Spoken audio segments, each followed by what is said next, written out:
From a Beacon Hill socialite to having nothing, how will Monica Moore take it all back? Follow the journey of revenge on Family Drama Daily starting right now. My name is Monica Moore, 34 years old. Today, I am standing in line at a Social Security office in South End, Boston, waiting for food stamps. But 3 years ago, I was the woman who held the keys to the most prestigious estate in Beacon Hill. The crackling speaker in the stifling Social Security office, thick with the smell of sweat and desperation, felt like salt rubbed into my wounds. Right then, my phone vibrated. It was Travis Vance. My ex-husband's voice filtered through the speaker, dripping with superiority and mockery. "I just sent you a list of free food banks around the area, Monica. Enjoy your charity dinner because the title of Mrs. Moore died along with your credit score. Don't ever show your face back at this house again."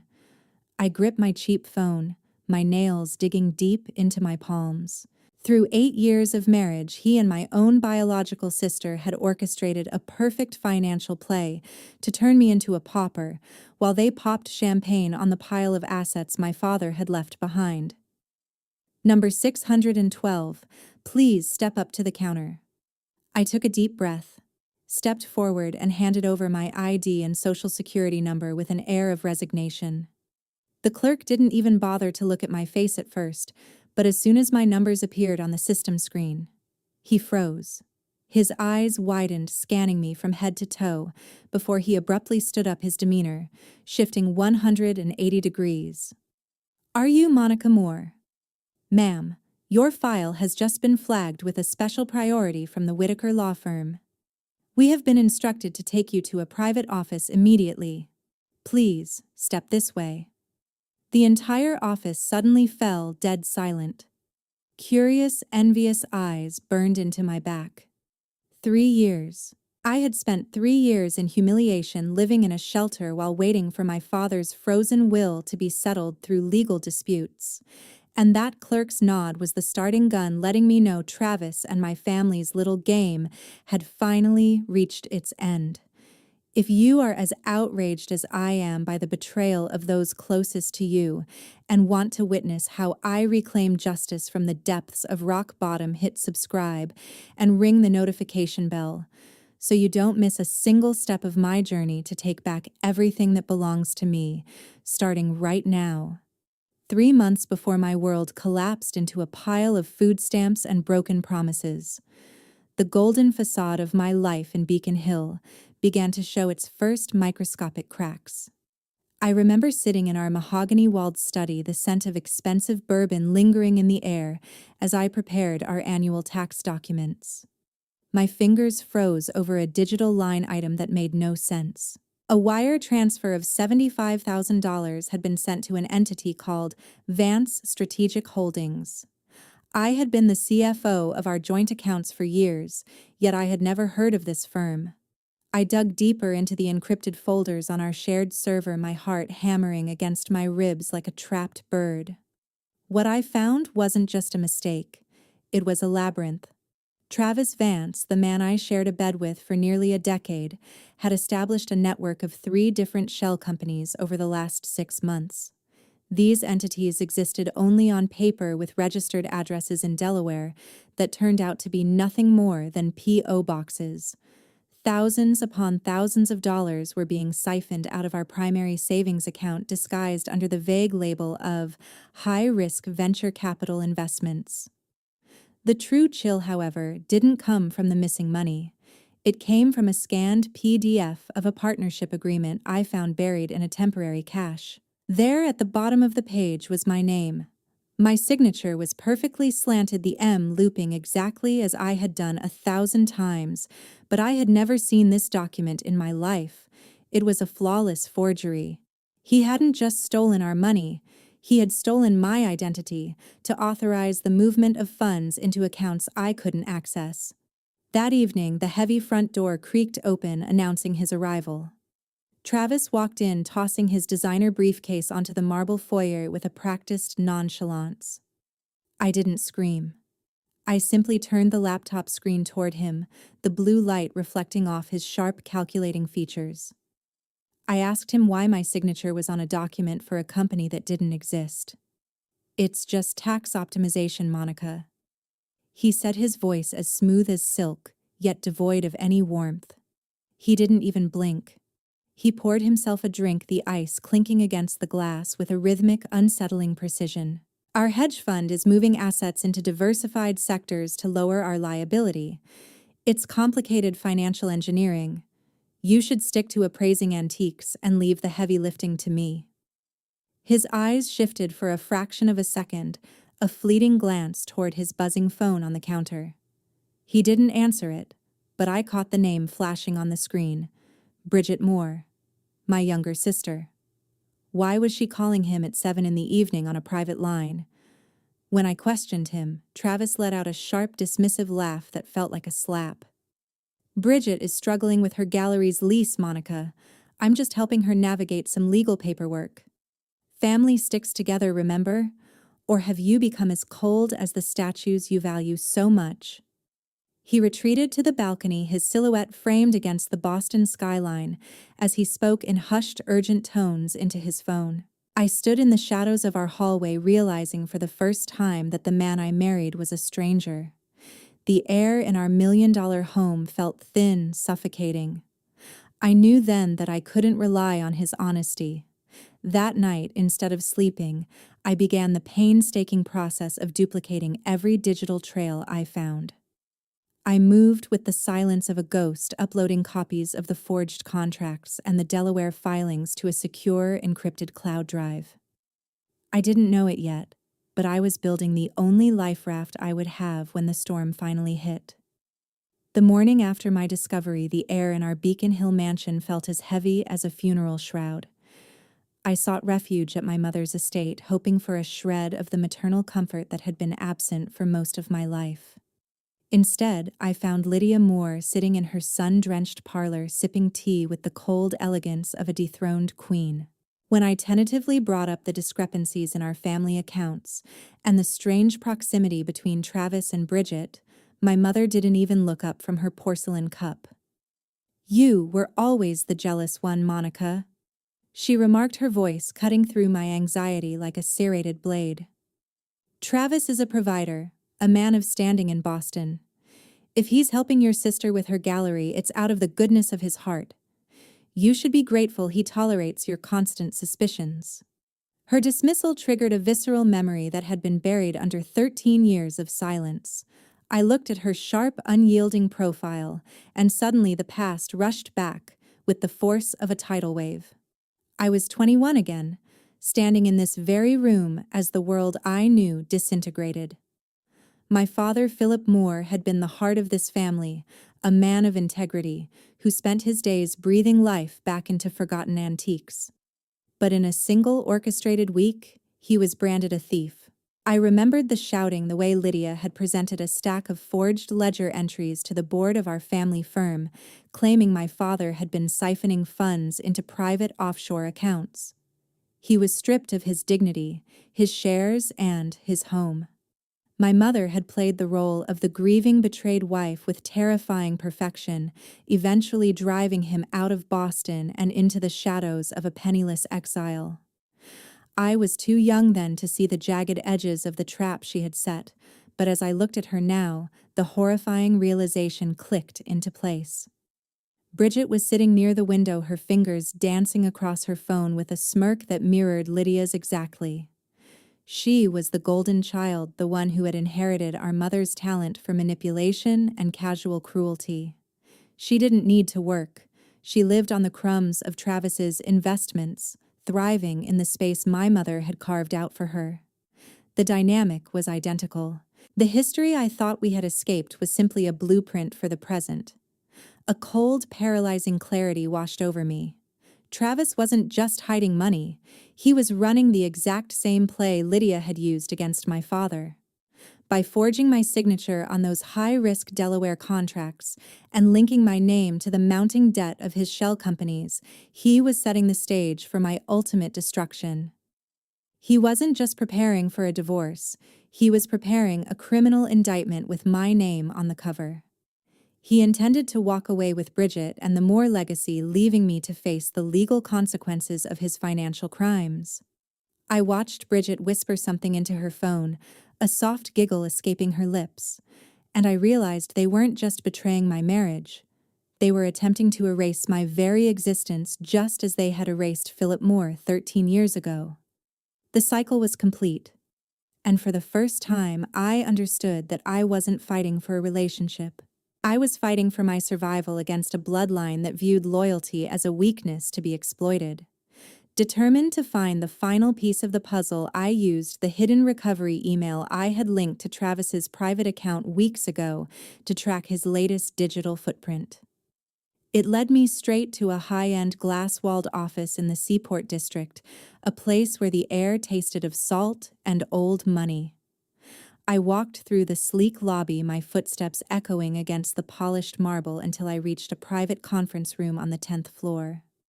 Through the semi-transparent glass, I saw them.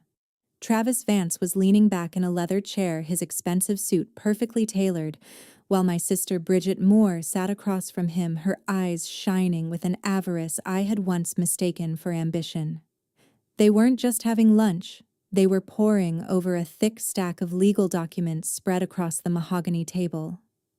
I didn't hide in the shadows or press my ear to the glass. I had spent enough time playing the victim. I pushed the heavy door open, the sudden click of the latch drawing their gazes toward me like a lightning strike. The silence that followed was deafening. Bridget's hand flew to her throat, her face pale, but Travis merely raised an eyebrow, a cold, mocking smile playing on his lips. I walked to the table and dropped a folder of my own copies of the digital breadcrumbs I had painstakingly gathered. An offshore trust in the Cayman Islands, Travis, and using the Beacon Hill estate as collateral for a private loan of $500,000. I asked, my voice steady despite the roar of blood in my ears. I saw the paperwork. You forged my signature on the mortgage authorization. You're liquidating the only legacy our family has left. Bridget let out a nervous, high-pitched laugh, clutching her designer handbag. Monica, you don't understand how these things work. Travis is just securing our future. The gallery needs capital and the house is just sitting there. Our future. I spat the words back at her. You're stealing from your own sister to fund a lifestyle you haven't earned. And you, Travis, you're committing grand larceny. Travis stood up slowly, adjusted his cufflinks, and walked toward the floor-to-ceiling window overlooking the harbor. He didn't look like a man who had been caught. He looked like a man who had already won. He turned back to me, his expression devoid of anything resembling guilt or remorse. You're always so focused on the moral high ground, Monica, he said, his voice dropping to a dangerous, icy whisper. But let's look at the reality. I've spent months layering these transactions. The loan is already processed. The funds are already in an account you can't touch. And the best part, every single piece of paper that says debt or liability bears your name and your social security number. He stepped closer, so close I could smell the expensive cologne that now nauseated me. Go ahead, call the police. Tell them your husband is mean to you. In the eyes of the Boston legal system and every major creditor in this city, you are the one who authorized these loans. You are the one who is over-leveraged. While I walk away with a clean slate and $500,000 in liquid assets, you will be the one facing bankruptcy and foreclosure. You're not the hero of this story, Monica. You're just a legal liability I'm about to erase. Bridget stood up and walked to his side, linking her arm through his with a triumphant smirk. The betrayal was complete, etched in the cold glass of the seaport skyline. I realized then that they hadn't just stolen my money, they had weaponized my own identity against me. I looked at the man I had loved and the sister I had protected, and for the first time I didn't feel sadness. I felt a cold, crystalline resolve. The strike came swifter than I could have ever anticipated. Less than 4 hours after I walked out of that office in Seaport, the digital locks on my life began to snap shut one by one. Travis Vance didn't just want a divorce. He wanted an execution. By midnight, a courier arrived at the Beacon Hill estate with an emergency filing a restraining order that legally barred me from my own home under the guise of domestic instability. He had frozen every joint account, canceled my supplementary credit cards, and locked me out of the very servers where I had stored my evidence. Driven by a desperate hope that blood was thicker than a hedge fund's balance sheet, I drove through the biting Boston wind to my mother's estate. The iron gates were closed, but they opened just enough for me to see a single battered suitcase sitting on the cold gravel. Lydia Moore appeared on the veranda, her silhouette backlit by the warm amber glow of a home I was no longer allowed to enter. "Don't come any closer, Monica." Her voice rang out, devoid of even a shred of maternal warmth. Bridget showed me the police report Travis is filing. She told me everything about your delusions, your erratic behavior, and your pathetic attempts to blackmail him with fabricated financial documents. I will not have the Moore name dragged through the mud because you've lost your mind. Mother, look at the evidence. He's stealing the family legacy. I pleaded, my voice cracking in the freezing air. The only thing being stolen is the peace of this family, she replied coldly. Bridget is a witness to your instability. Travis has been nothing but a saint to tolerate you. There is no room in this house for a mental patient. The door clicked shut, the sound of the deadbolt echoing like a gunshot. I stood there clutching the handle of a suitcase filled with clothes I hadn't even packed, realized that Bridget had played the unstable sister card perfectly. She hadn't just taken my husband, she had stolen my mother's loyalty by reinforcing a narrative they both wanted to believe. I tried to check into a modest hotel downtown, but when I handed over my card, the receptionist gave me a look of pity that felt like a physical blow. "I'm sorry, Ms. Moore, but this card has been flagged for suspicious activity and is currently declined." I tried another, then another. Nothing. Travis had moved with surgical precision, reporting my identity as compromised to the banks, effectively vaporizing my ability to exist in a modern society. The reality of my situation wasn't a dramatic movie scene. It was a cold, quiet nightmare. Because Travis had linked my name to those high-risk shell companies now under federal audit, the authorities had placed a temporary freeze on all assets associated with my Social Security number. I wasn't just broke. I was a legal pariah. With exactly $9 in cash left in my pocket, I found myself standing before the brick facade of a women's shelter. I didn't enter because I was looking for a metaphor for my pain. I entered because I had nowhere else to go, and the law I had always respected had been twisted into a cage that held me in the dark while my enemies slept in my bed. Leaving the cold shadows of the shelter behind felt like stepping out of a tomb and back into a world I was determined to reclaim. I made my way to a discreet ivy-covered building in the heart of the financial district, where Arthur Whitaker, my father's oldest friend and longtime legal counsel, was waiting for me. The office smelled of aged leather and wax, a sharp contrast to the clinical, harsh reality of the last few days. Arthur looked at me with a mixture of sorrow and a fierce, hidden pride that I didn't yet understand. "Monica, your father, Philip Moore, knew this day might come." Arthur began, his voice steady as he laid a thick, silver-embossed folder on the desk. "He spent 13 years in California not just restoring furniture, but rebuilding a legacy that your mother and Travis Vance thought they had buried forever." I listened breathless as he explained that the antique restoration company was merely the tip of the iceberg. Philip had been a silent titan of industry, amassing a fortune that rivaled the Moore family's original wealth. But the true revelation wasn't the money, it was the strategy. Arthur leaned forward, his eyes narrowing behind his spectacles. 13 years ago, when your father was forced out, he didn't leave empty-handed. He used his remaining private assets to form an anonymous offshore trust. Over the last decade, as the Moore family firm struggled under Lydia's mismanagement and Travis's risky investments, that trust began quietly purchasing the family's outstanding debts. Every loan, every mortgage, every line of credit that was taken out against the Beacon Hill estate was eventually bought by an entity controlled by your father. A cold shock of realization paralyzed me. So the bank doesn't own the house? No, Monica. Arthur replied with a faint, sharp smile. You do. As the sole beneficiary of the Philip Moore Trust, you are now the primary legal creditor for every asset the Moore family still possesses. Travis's little scheme to use the house as collateral for his private loan. He didn't realize he was borrowing from a debt pool that you now own. The $500,000 loan he thought he secured is currently sitting in a blocked account because the lender, which is you, has flagged the transaction as fraudulent. My heart hammered against my ribs, but for the first time it wasn't out of fear. It was power. Arthur handed me a document with a golden seal, the ink still fresh, but the authority behind it decades in the making. Your father added a very specific clause to this trust. Arthur continued. He knew Travis would try to frame you. He knew Lydia would side with the golden child. Therefore, he structured the inheritance so that you have the exclusive power to release or maintain the asset freeze on the Beacon Hill estate. As long as you don't sign these release forms, Travis Vance and your mother are living in a property that is effectively under foreclosure by your hand.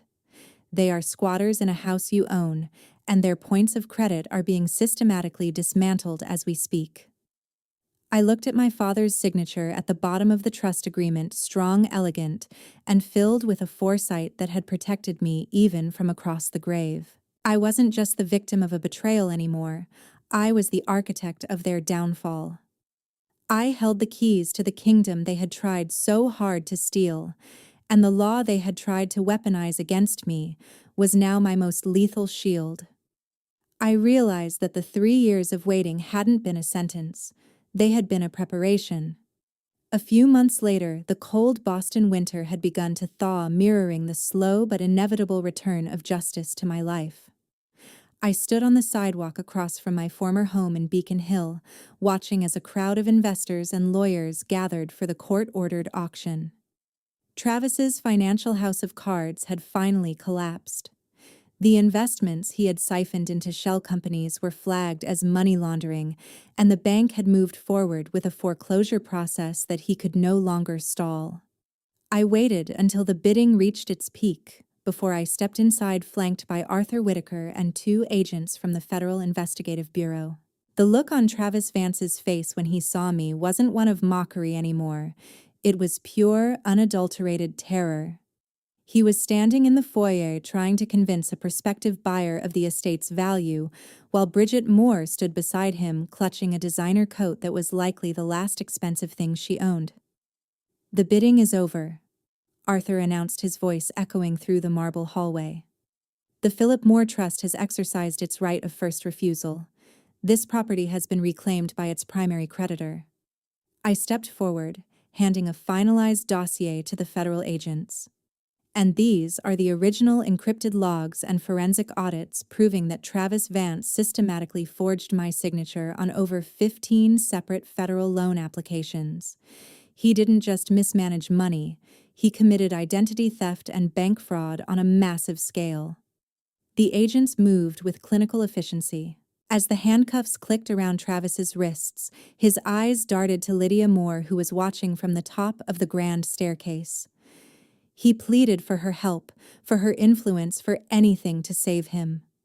But Lydia remained silent. Her golden child Bridget began to wail, realizing that the luxury she had stolen was evaporating in real time. "Monica, please!" Bridget cried, reaching out for my arm. "We're sisters. You can't let them take our home. Where will we go?" I looked at her, then at my mother, and felt absolutely nothing but a cold, clean distance. This was never your home, Bridget. You and Mother chose to build your lives on the ruins of mine. You had no problem watching me walk into a shelter with $9 in my pocket. Now you can see how it feels to have the world you stole disappear. I gave them exactly 1 hour to vacate the premises. There were no tears of reconciliation, no dramatic speeches of forgiveness. I watched from the window of my father's old study as they carried their remaining suitcases to a waiting car, disappearing into the Boston traffic. They weren't victims. They were the architects of their own ruin. Standing in the quiet of the library, surrounded by the scent of old paper and the legacy of Philip Moore, I realized that my survival wasn't a matter of luck. It was the result of a refusal to break. My story is a testament to a hard-earned truth. Knowledge of the law is a weapon and evidence is a shield. Justice in this world may be slow, and the people you love may be the ones who strike the hardest, but when you stand on the foundation of truth and financial literacy, you become unshakable. To those who build their wealth on betrayal, remember this. The higher you climb on a ladder of lies, the more devastating the fall, when the truth finally pulls the ground from beneath your feet. I am Monica Moore, and I have finally come home.